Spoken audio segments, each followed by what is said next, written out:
All right, welcome back.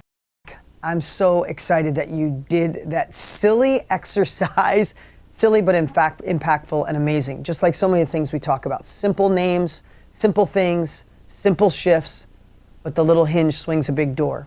And there's so many things cool about you, and I hope you spent the time to really dig in. It's not always the big things. Don't look for the home runs. Sometimes what's cool about you are the things that no one else knows. It's the things you do when no one's watching. It's the money you donate. It's the homeless person you helped. It's the door you hold. It's the parent you are, the wife, the husband, the friend, the partner. Again, most cool things, most people don't know about it, but that's okay. You do. And these are these little building blocks to our next level of making sure the hero is in charge. Listen, will the villain fight to take ownership of you? Of course. But what we want to do is keep making it less and less and less until finally the hero just runs your life. Right? We spent some time earlier in this course with the two pictures, right? We had so many of pictures that you guys have submitted that are amazing. But we talked about the two different avatars, the before you, the new you, right? And this, we talked about Gina Heredis, she was a student of mine over a decade ago, amazing lady. What brought her back into my life is I saw her on a TV commercial with her husband. But these were her two pictures. And she did this exercise, and she created the avatar. And remember, I showed you this picture of me. That picture, the old picture is, 10, 12, 13 years ago. It's not a bad picture, but it reminds me of a time when I was in a bad place, when my thoughts were absolutely through the lens of the villain, where everything could go wrong, and I wasn't that smart, and I had a horrible story, and I forgot my why, and I wasn't focusing on who I coid be. I was looking in the rearview mirror. I was getting proof that I can't make it, that I'm not that smart. It was a tough spot. And then the picture on the other picture with me right now with my wife and my baby boy, Luca, where the hero is in charge most of the time, where I focus on what can go right and being a good husband and being a good dad and all those things. I want you to, at this point, think about those two pictures. Then name the old you and name the new you, or name the person that's not going to be in charge anymore and the person you want in charge, right? We already did this exercise. I'm not rehashing it, but I'm going to give you a little extra assignment here. I would love for you, when this course is over, whenever time allows, but do it in the next week or less, is to get a couple of those pictures. Name both and put the main attributes of both. The person that was scared, the person that's got the villain in charge, the person with lack of confidence, the person who looks for what's wrong, the person that looks in the rearview mirror, the one that's looking for the white Ford pickup trucks of what's wrong. And on the other side, the best version of you with the hero in charge, the one that is confident, the one that gets into flow state, the one that's not afraid, the one that moves forward, the one that gets proof of what's right, the white Ford pickups of what's right, and moves forward. And write those attributes. And here's what I'm going to challenge you to do so this sticks. Remember I said I don't want this just to be a great course. I don't want you to be just motivated. I want this to stick. So how do we make this stick? I would say I want it to stick. I want you to want it to stick. So I'd encourage you to do this and then print it out. And I would put it in several places in your house. Like, of course, we're on computers all the time now. I say print because I love a piece of paper in front of me. Like, I have my notes in front of me right now. I have my journal in front of me right now. So I love to physically look at something. You could make it your screensaver for the next 30 days. You could tape it to your bathroom mirror. Whatever it is, I would love for you to be able to look at those every single day. Before I mentioned my friend, Brendan Burchard. Brendan's a great dude. I saw a couple of you said, love Brendan. He's such a good friend and a good human being.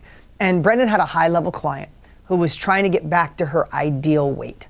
And she had tried everything. She was a businesswoman. She was a badass. And she was working with Brendan as a high-level business coach. But she said to him, I'm also trying to get back to my ideal weight. I just can't do it. I'm so busy. I just eat what's ever in front of me. And all these things weren't working. She was kicking butt in business and in family, but that part was lacking. So Brendan had her do something really simple. He had her literally get a life-size printout of herself on what she thought her ideal weight was, right? All of us want to be different sizes, whatever it is, right? But she found a picture of her with her ideal weight, got it printed at life size, and he said, put it in your kitchen. And literally every morning she had to come down to her kitchen and look at her ideal weight. 30 days, she was right on track and back. When it's in front of your face, you can't avoid it, right? So this little hack is we went through the process. Don't be like, oh yeah, that's one of those tools. That was cool, Dean, but I didn't do it. How bad do you want this? Literally, you don't have to tell anybody. You don't have to let your kids see. You don't have to let your spouse or your partner see, or your parents or friends. Put it where you could see it. Put it where you can see it. And just let that sink in. Because I look at these two people, I want to be, I'd love to take some of the years back, but I want to be the man I am now for my children, for my wife, for you, for the world. So that's definitely something to help anchor it in. And now I want to give you 3 additional things in this second part of Module 5. This will be a little quicker, but I want to give you 3 quick things to really bring this home, to anchor it in. Number 1, and this is really simple, who's committed to making a shift, right? Like, who, really, not dabbling, not just being inspired, but committed to making a shift, right? If you're committed, then you do the exercises, you go upstream, you print the pictures, you create the avatars. I'd suggest you do something a little different with your outer appearance. I know this sounds crazy. I heard this, I don't think it was Tony, it was somebody else I read this from. I think it was old school. Do something, I'm not saying go and get a completely new hairdo, cut off all your hair, change your style, but do something maybe that only you notice and it reminds you to be the best version of you. Maybe you wear your hair up for a month. Maybe you do get a different haircut. Maybe you wear something a little different. Maybe you go casual. Maybe there's something you've been dying to do. Maybe you've been dying to dye your hair, put highlights. I know a lot about hair because my wife's an amazing hairstylist. Maybe you want to get hair extensions. Maybe where you live, everything's closed down and you can't. Maybe you want to put a little color, or you want to part it to the side, or you want to get dark rim glasses because you've had light. I'm telling you. Or maybe you just want to put a bracelet on. My daughter, if anybody's got a daughter between 10 and 14, it was about a year ago, there was a phase, like 2 years ago, it was slime, right? I don't know if you guys had kids or grandchildren. 2 years ago, it was slime. And then right after the slime, it was making these bracelets was the new thing. And my daughter, it broke now. And I told her she got to make me another. My daughter, she outgrew it, so she didn't want to do it. But she made me like 2 bracelets in a row for 2 birthdays. And I would attach an emotion to that bracelet. Every time I'd see it, it would remind me of something. So maybe you don't do anything else except you get a little homemade cool bracelet at a store, or on Amazon, you get one of those woven ones that match you. I'm telling you, if you could do something that can give you a daily reminder, a shift in your outer appearance, shift in your clothes, a bracelet, hair up, different color, something like that could be a trigger to go, oh, no. This is who I am. Maybe you named the version of you that you love. It's like, no, this is Dean in charge. Not Scared Dean, not Robert, that's my middle name. Not Robert. I think the last time I did this exercise, I named the other guy Robert. I'm like, I'm not Robert, I'm Dean. I accomplish things. I take care of my family. I'm a role model. I'm a leader. I'm in control. I'm the thermostat, right? So bracelet, hair, glasses, something. That's one little hack. Number 2. I want to share something I learned from a book and then watching video, and something I thought was really, really powerful. It's from a lady named Byron Katie. I don't know if you guys know who Byron Katie is, but her work, it's called The Work. That's her book, and it's so powerful, so simple. And if you ever listen to Byron talk, she's got this cadence of like, soothing. I don't know how to explain it. Did you ever listen to someone's voice and you're just like, oh, I just trust Byron. Like, it's just this soothing voice. And I love how honest she is that she found this place in her life by bad experiences, by doing things wrong, by real life experiences, not studying and judging. Not that any of you would do that, but we all know some people who study, think they figure it out, and judge even though they've never walked in those shoes, right? I love the fact that she studied and walked in those shoes and came up with this really simple process. And I want to go through it. I'm not going to do it justice. I would put Byron Katie's book on your suggested reading list. I love this. So she has these 4 steps, and I want to take you through them the way I look at it, right? Again, you want to go deeper with Byron, you should, but let me just tell you, the work, this part of it is super impactful. When a thought comes into your head that you're scared, like, he doesn't love me, it's not going to work out, businesses like mine aren't perfect, I'm not going to be able to build a team to work with me, it's the wrong time in history, all the things that will come into your thoughts, they come in, there's no way around it. What she says is the first thing you do when it's in there and it's talking to you, it's telling you play small, go back to who you were, you're never going to have love, you're never going to be happy, you're never going to be wealthy. First thing you say, is it true? Is it true? Like, I've done this so many times. Is it true? The question can change your life. Be still and ask yourself the thought. Ask yourself, what I wrote down, is it true? Now, after you say, is it true? The second thing she says is, can you absolutely know it's true? Because the first time you go, yeah, it's true. He's not that great. Yeah, it's true. I don't have money. Yeah, it's true. The world's going to hell in a handbasket. The second question is, can you absolutely know it's true? Now, if you think about that, that kind of starts to break apart this story. How many different variations have we used to kill the story, to kill the villain? This is another one. This is that last anchor I want to give you guys. This is another opportunity, I'm going to say in her words, to open your mind and go deeper into the unknown, to find the answers that live beneath what we think we know. How many times in life do we think we know the answer? And then we realize we didn't know crap, right? I can't believe she did that to me. And then you find out she never did that to you. I can't believe they left me out. Maybe they tried to call, it went to voicemail. Like, how many times do we think we know the truth, but when we dig under the surface, we're not absolutely sure, and we find out it wasn't actually true. And the next one, number 3, is how do you react? What happens when you believe that thought, right? So think about this. You believe, I'm an introvert. The chance of me ever selling to someone else is not true. I can't do it. I don't have the capabilities. I'm scared. Then you think to yourself, is that true? Are you really lacking that? Are you really just an introvert? Every successful person I know is a massive introvert. But I'm just saying, you start doubting. It's like, oh, wow, this one's an introvert, and he was an introvert, and she was an introvert. Wow, they're really successful. You start doubting. But then you go back and think, when you think, I will never have love, how does that make you feel? When you think, I will never be successful, how does that make you feel? When you think, I don't know how to sell, that means I can never be in business, how does that make you feel? From her words is, with this question, you begin to notice internal cause and effect. You can see that when you believe the thought, there is a disruption, there's a disturbance that can range from mild discomfort to fear or panic. What do you feel? How do you treat the person or the situation you've written about? How do you treat yourself when you make believe that thought? When you believe that thought. You see, I can't read so well. Make a list and be specific. Think about that. Now, you have the opportunity in this course at any time. You could take a picture of this, but you can go back to this course. This course is yours. Go through this process of, like, you literally could take the time and say, what do I believe is true? Do I know that's true? And how do I feel? How do you feel when that's your truth? You know, we went through this in our own version earlier on of the story. How do you feel when your old story is in charge, right? But even looking through the eyes of Byron Katie, how do you feel when you tell yourself that horrible lie? It's the worst feeling ever. And again, I love how she wrote, it can go from discomfort to fear or panic. Let me just ask you something again.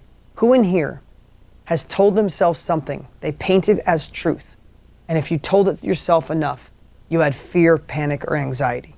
If you're really honest right now. I have. I've told myself a story so many times that I've put myself in fear, worry, panic, right?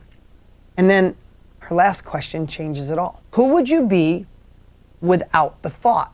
I know that sounds so simple, but who would you be without the thought that love isn't for you, that you're an introvert, that you can't sell, that you're not good enough, you're not rich enough, you're not smart enough, that no one supports you? Who would you be without that thought? If you just literally had the opportunity to extract that thought from your head, it didn't exist, who would you be? Oh my God. Imagine yourself, in her words, imagine yourself in the presence of that person or in that situation without believing the thought. How would your life be different if you didn't have the ability to even think the stressful thought? How would you feel? Which do you prefer, life with or without that thought? Which feels kinder? Which feels more peaceful? I really want you to let that sink in for a second. Like, if you want to read those words that are up on the screen, Read them to yourself. But think about that. Imagine yourself without that thought. Not having the ability to even think that stressful thought. And which do you prefer? Which do you prefer?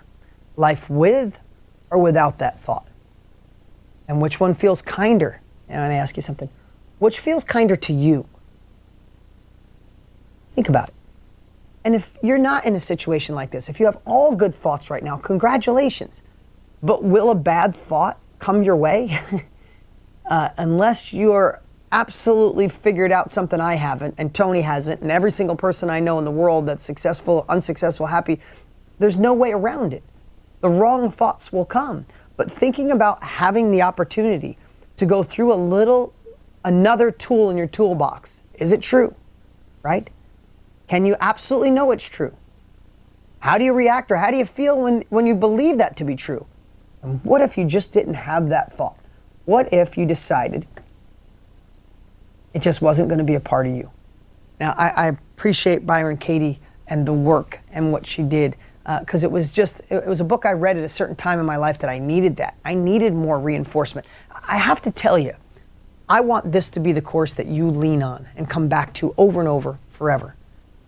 But no, it is, I don't know how many times I've said it, and I probably said it too many times, but this doesn't happen overnight.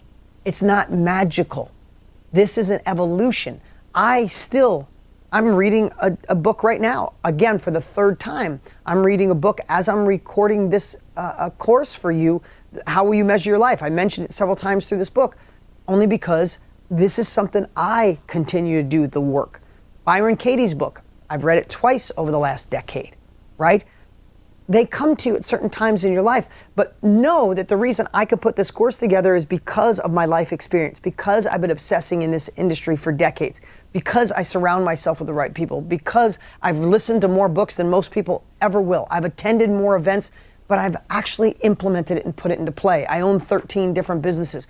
I went through a divorce. I have children. I have employees. I have team members. I've navigated new territory and I've failed miserably. I've been broker than broke, and I've had more success than I could ever imagine possible, right? So it's the combination of all these outside learnings and putting it into play that I'm able to sit here without, a script and share this with you. But I'm going to encourage you, love this course. Come back to it. It's yours.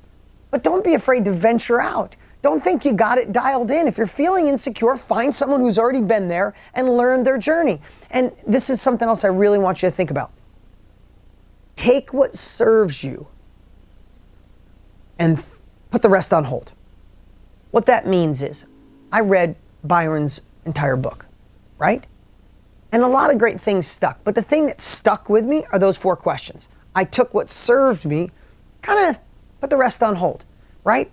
This training, I hope every bit of it is a part of you. I hope it all sticks, but maybe shifting your story. Maybe the 7 levels deep, understanding your why. Maybe how to unlock your inner hero, unleash your inner hero, right? Awaken. Maybe the 2 pictures. Maybe some of the things we're talking about with Byron Katie. I don't care. I hope they all stick, but maybe there's 3 or 4 things, and guess what? Sometimes all it takes is one of them in play to start the snowball of going down the road that you want to be. Because think about this. If a snowball is on top of a mountain, anybody ever push a snowball and watch it get bigger and bigger and bigger, just like when you build a snowman, right?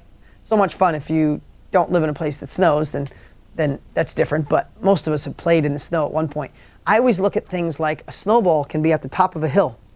One goes down the side of the mountain that doesn't serve you, that doesn't bring you where you want to be, thoughts that will compound. One takes you down the side of the mountain to your next level, your full potential. You get to decide which side the snowball goes down, because if it goes down the wrong side, it'll keep getting bigger, but it's going towards where you don't want to go. But if you get the snowball down the right side of the mountain and you keep incorporating all these little pieces and you go back to this and you learn it and you put it in play and you take uncomfortable action and you do work when no one's watching, all of a sudden the snowball is getting bigger on the right side of the mountain. Okay, that was the second extra tool. The third extra tool, and those of you that are a part of our KBB family or read my books, you might know this, but I'm going to remind you, is the importance of a morning routine. And that's how I want to go through my morning routine right now. But before I do, I want to talk about the importance of it to me. The importance of a morning routine. Give it any name you want. Use words, right? We already went through the words we use. Give it a word that means something to you. To encourage myself to do my morning routine every day, I have two words that I use. I either want to play offense or defense. Offense or defense. We talked about this a lot in the course. You can't win a soccer game by playing goalie the entire time. You can't protect your way to success. You can't protect your way to the next level. You can't protect your way through momentum. You can't just play goalie. You have to play offense. You can't win a game. You can't win life by just protecting. And here's what happens. If you don't set your day up, for me, the words I use are offense and defense. I mess up my morning routine, I play defense the entire day. Who's ever had those days where all day you're just putting out fires? You're waiting for the email to come in with something going wrong. You're waiting for the phone call. You're waiting for the text. You're waiting for the call from the team. And you got good at it. You put those fires out. You solve. I'll fix this. I'll call this. I'll help the kids. I'll help this one. I'll help the employee. I'll help my coworker, help my husband, help my wife. And all of a sudden, what? It's 7 o'clock at night. You eat some food. You go to bed. The whole day, you played defense. You played defense. You didn't move down the field. You didn't take your life towards your next level. You didn't move towards your full potential. Do we have to play defense? Of course. But we need the balance of both. And I think we get so used to, especially in a shifting world, we get so used to playing defense that we don't even recognize that we're not working on the things that actually move the needle in our lives. Right? We leave the temperature on the same thing. You might be you think you're the thermostat, but you got it set on the same thing. You're not adjusting it up. We're either climbing or we're sliding. We're either growing or we're dying. I think we all agreed on that, right? So we have to set up a day for offense. How do we attack the day? How do we get into flow? How do we feel amazing? I want you to think of the fishing story. Whatever it takes to say no to so you can be empowered, and say yes to so you can be empowered. So how do you decide that? What do you do? For me, the mornings are so important. And I have to tell you, I'm going to tell you a little secret. I am not perfect and I mess it up. 1 day a week, 3 days a month, maybe more some months when I'm really busy. I got to be honest with you because I know the difference. I know when I knock it out of the park in the morning, my whole day is set up like, come on, what you got? I got this. I'm going to put out these fires, then I'm moving forward. Right? If your to-do list doesn't have forward momentum stuff, just all the things you're working on and solving, then you're not moving forward. You wonder why you're working your ass off and you're staying put. You're doing like Lewis Howes did. You're fishing faster, but you're not catching any fish. You're just working harder, faster, go. You're on a treadmill, you're on a hamster wheel, and you're looking over and someone's going past while they're walking. How are they walking? Get ahead of me. Look how fast I'm going. Because you're on a treadmill and they're just moving forward. What's the difference? All these little things. So for me, how do I set up a day for success? I'm going to give you my version. You already probably have a morning routine, and you might have one better than mine, and you might have one that serves you. I'm going to remind you to be purposeful about it, right? Because, listen, you're not here because you want a worse life. You're not here because you want an okay life. You're not here because you want to keep your life the same. You're here because you want to accelerate your success, whatever that means for you. Your business, your personal life, your health, your income, you want to accelerate that. I'm giving you the gas to make that accelerate, right? So what is a routine? For me, I want to protect myself in the morning. So this is the hardest one. This is the one I screw up, especially when I'm busy. But when I do it right, and I've gone 5 years doing it right, and then I'll fall off the wagon for like 6 months of on and off, and then I'll be back, right? Is I would suggest that at night, this doesn't stick by your bed, and the first thing you do is roll over and look at your phone. This helps us out so much. But also in the morning, it could be Russian roulette. Think about it. How many times have you got up in the morning and you just roll over and grab your phone and you look at a text or an email or something posted online and you go, oh, that's the first thought of your day. For me, I'm immediately in defense. I see you, Mona. I see you smiling because it happens to all of us, right? you're like, oh man. To me, I'm in defense. My day is ruined. Now, you might get a great picture, a great text, an I love you message. But what if it's a gamble? I'm telling you, and listen, I'll sometimes look just to make sure it's nothing urgent, but I won't open anything unless it's urgent. But I'm telling you, if you could put that on hold, get up a little earlier if you have to. If you get up an hour earlier, the world doesn't even know that you're not answering for the first hour. And I promise you, except for emergencies, there is no one that's going to call the texting police and say, oh my God, I texted her at 11 o'clock last night and I was thinking she'd text me back at 7:45. She hasn't. Please call the texting police. She needs to get back to me, right? Like, that doesn't happen. But we think that. We feel like, oh my God, first thing, let me get this, let me get that. It puts your mind in the wrong spot. So, number one is try not to look at your phone. What if you just did it for a week? Try it for a week. It's brutal. If you do it, it's literally, you don't think you're addicted to your phone. Wake up and not look at it if you look at it every day. It is like it's like you wake up, you're like, oh, and you're all over. It's like, imagine not doing that. So instead, again, you might have a longer routine. You might follow what Tony does, which is amazing. 15 minutes to thrive, or 30 minutes to, I forget the 30 minutes, or an hour of power, 15 minutes to thrive, and then there's 30, maybe it's 30 minutes to thrive. But Tony's got some great morning routines. I know for me, I'm not going to do a half hour, an hour meditation in the morning. It's not my personality. I have friends that literally wake up and do a straight half hour meditation, and it puts them in such a great space. And if that works for you, that's what you should do. Get up a half hour earlier. Do it. For me, I got to make mine quick but impactful. So here's my perfect morning if I don't look at this. Number two is, this is going to be a drum roll. This is something you've never heard before. I practice a little gratitude. I say that as a joke, but it's the truth. Because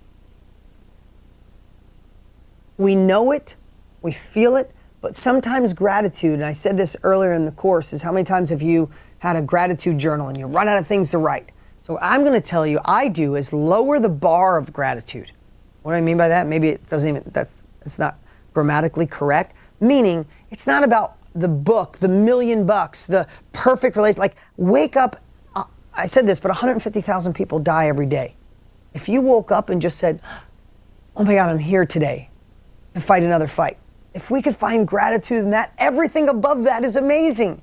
If you roll over, I literally say to myself at least once a week, God, this pillow feels so good. The sheets feel good. It's raining. It's not raining. My wife looks beautiful sleeping there. My son slept through the night. Like, the little things, because all you're really doing is hacking your brain into going what's right, not what's wrong. If you go, oh my God, I can't believe that deal didn't go through. And yeah, yesterday I didn't get that done. How does your brain's like, oh, another shitty day. Let's go. Oh, why would you want to get out of bed, right? So we're just hacking the thoughts, hacking the brain. You leave this on pause, this little phone device, and you think about something you're grateful for. If you have a book like one of my books, MSH or Underdog Advantage, or any book you like, maybe before you go to bed, take a highlighter and highlight 2 sentences. And if you can't think of gratitude, wake up, roll over, grab the book, and read those 2 sentences. It could be something out of Brendan's book, Tony's book, Trent Shelton, anyone. Old Wayne Dyer, Eckhart Tolle, anybody. Highlight a few things and read it when you first wake up. Again, it's just tricking your body into going the direction you want. The third thing, so no phone, and get your body in a state of what's right, not what's wrong, through gratitude. If you want to pray, it's fine too, that's great. Number 3 is think of one accomplishment, one win you had the day before. You can think of 3 if you want, but here's what I know. We're pretty tough on ourselves, right? You ever go to bed at night and go, I didn't get shit done today. Excuse my language. I didn't do anything today. You're lying. Got a lot done today. You're just not giving yourself credit for it. Oh, I could have done so much more. Of course you could have. And that's what we're working on. But you need to acknowledge what you've done. So think about yesterday, and it could be personal or business, right? I had that experience where I took my daughter to practice and we had that great conversation on the way. That feels really good, right?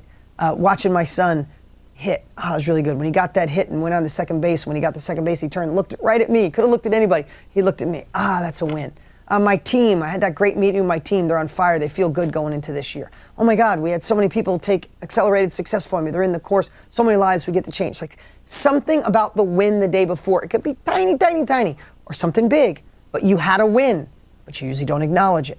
Decide what a win would be that day. Okay, today, what would actually move the needle? All right, today, I want to get my course posted up on mastermind.com. Today, I want to identify my superpower. Today, I want to make 5 phone calls to people that could work on my team.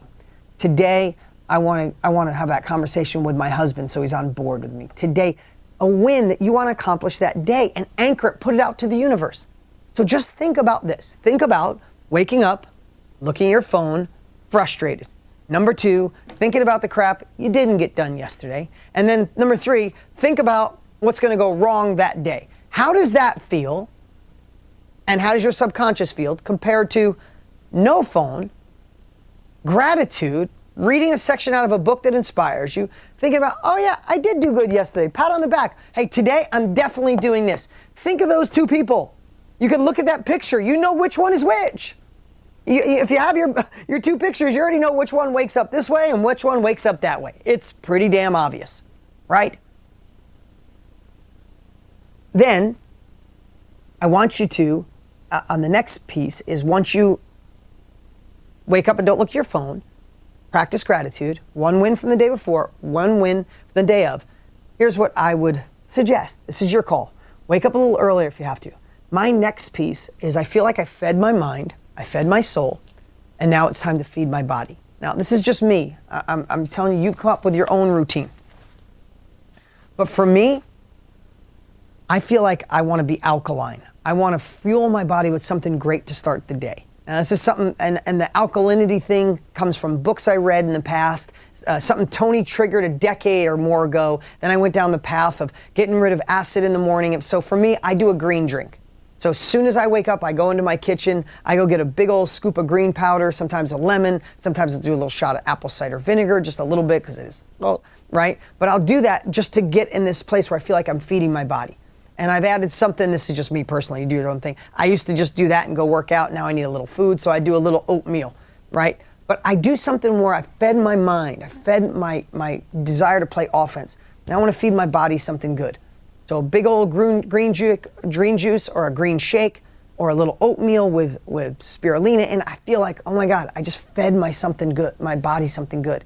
And the next thing I do is I go move. Now, you might have to work out at night, you might have to exercise, maybe you haven't worked out in years.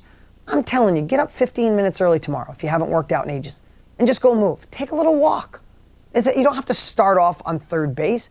Move. That to me, if I can, and then my body, like my physiology, like going from feeding my mind, patting myself on the back, having gratitude, reminding myself of the wins I'm gonna have. Now I filled my soul with greens, health, natural stuff that was made by God. And then the next thing I do is I move my body. If I do that without interruptions, without jumping on this, my day can't go wrong. I don't care what you throw at me. But if I wake up, I look at my phone, there are days, I have to tell you, a couple times a month, where I'll get sucked into jumping on here. Who in here has ever gone to the gym and say, I'm working out hard today, but let me just check this one thing. And you sit on a bench or you sit on one of the workout things and you grab your phone and go, let me just check these few things. And you look, and all of a sudden you look up and your hour is gone. And you're like, oh shit, I gotta get out of here. Nobody's ever done that, right? Like, those things happen just like that. What if that just was not allowed? Because you are setting your day up to win. And if you think you're being selfish by taking maybe that hour in the morning for yourself, how much better of a parent can you be? How much better of a husband could you be? How much better of a wife, of a friend, anything? Like, we get to be a better version of ourselves so we can show up better for our family, so we can be a better example. And one thing I'll tell you, get up an hour earlier. Go to bed an hour earlier. Like, you're worth it. Your days are worth it. Your next level is worth it, right? These are the little shifts. These are the little shifts that make the big shifts. So here's what we're going to do right now. At the end of Module 5, the second part, we gave you a couple little extra hacks. Like, I'm encouraging you to put that picture up, to complete that. Put it anywhere you could see it. Keep it private if you want. Then we talked about shifting your outer appearance or something, or wear a bracelet or different glasses or put your hair up or whatever it is, just to remind you that you're leaning towards that person on the right, the next level version of you. And then we talked about Byron Katie and her 4-step process to really flush out those thoughts that don't serve us and get rid of them. Then we talked about a morning routine to set up our day for offense.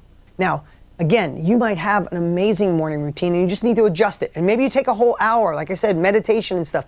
But I want you to adjust it from what we talked about today. Or if you don't have a morning routine, create one that fits into your world, right? You might not be able to exercise in the morning. That's okay. Find a way to exercise at night. But how can you craft your morning routine? We have an exercise. This is what I'm hoping, that you'll craft it right now, that you'll share some of the things that you're going to do or how you're going to adjust some of the things that you do. And then I'm going to encourage you to do it every day for the next week. And if you could do it for a week, you could do it for a month. And here's the thing to know. You could do it for a month. You could do it for a year. You could do it for a year. You can do it for the rest of your life. I promise if you do this for 1 week, if you're used to looking at this right away, that's going to be your hardest one. But if you could do it for a week, the world's not going to end. You're not going to get arrested by the text police, the email police, the Instagram police, the TikTok police. It's all going to survive without you. But watch how you can shift and watch how you can attack the days. Again, try it for a day, then a week, then a month, then a year, then a lifetime.